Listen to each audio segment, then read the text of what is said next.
चीन परेशान।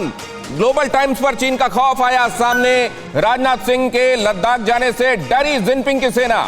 राजनाथ के दौरे से भारत चीन रिश्ते खराब होंगे, कहा ग्लोबल टाइम्स ने।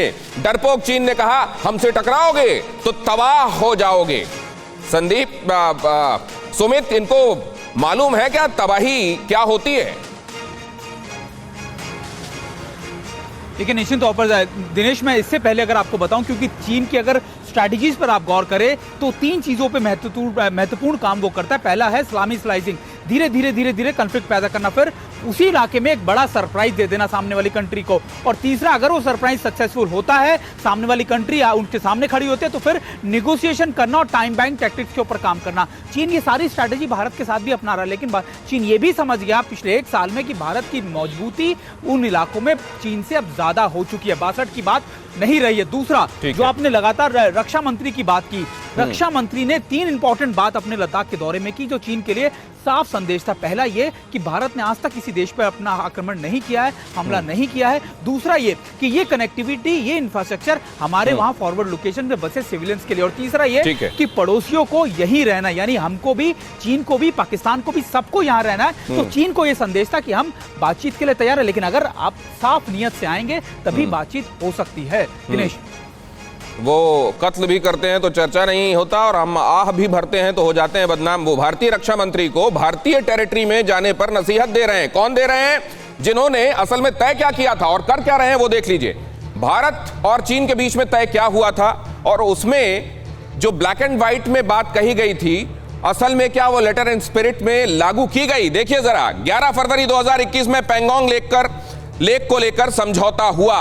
यह समझौता, उसमें यह भी था कि दोनों देश जवानों को पीछे हटने को लेकर राजी हो चुके हैं, और पूर्वी लद्दाख की सीमाओं से भारत और चीन अपने जवान हटाएंगे। समझौते के मुताबिक फिंगर 9 तक जाएगा चीन, और भारतीय सेना फिंगर 3 की धन सिंह थापा पोस्ट तक रहेगी। नॉर्थ और साउथ बैंक पर मौजूद जवान भी पीछे हटेंगे। यह बात तय हुई थी, और बात यह भी तय हुई थी कि बाकी जगहों से भी धीरे धीरे हम डीएस्केलेट करेंगे, डिसंगेज करेंगे।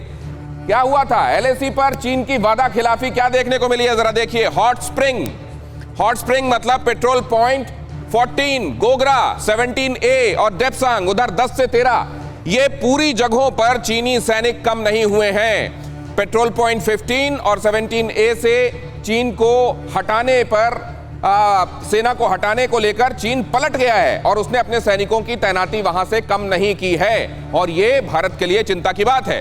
चीन चालबाज है तो फिर हमारे पास मौजूद उसका इलाज है। चीन चालबाज, होगा फाइनल इलाज। भारतीय जवान तैयार, पहले से ज्यादा डिप्लॉयड, मिरर डिप्लॉयमेंट जो हम आपको लगातार बता रहे हैं। एलएसी पर फरवरी 2021 दूरी 150 मीटर की चीनी सैनिकों के और भारतीय सैनिकों के बीच में, और जून 2021 दूरी 8 किलोमीटर चीनी सैनिकों और भारतीय सैनिकों के बीच में।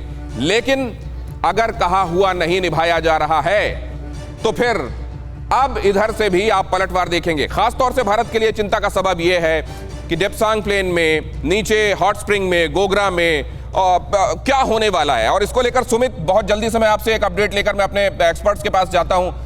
इधर हिंदुस्तान की स्ट्रैटेजी क्या होगी?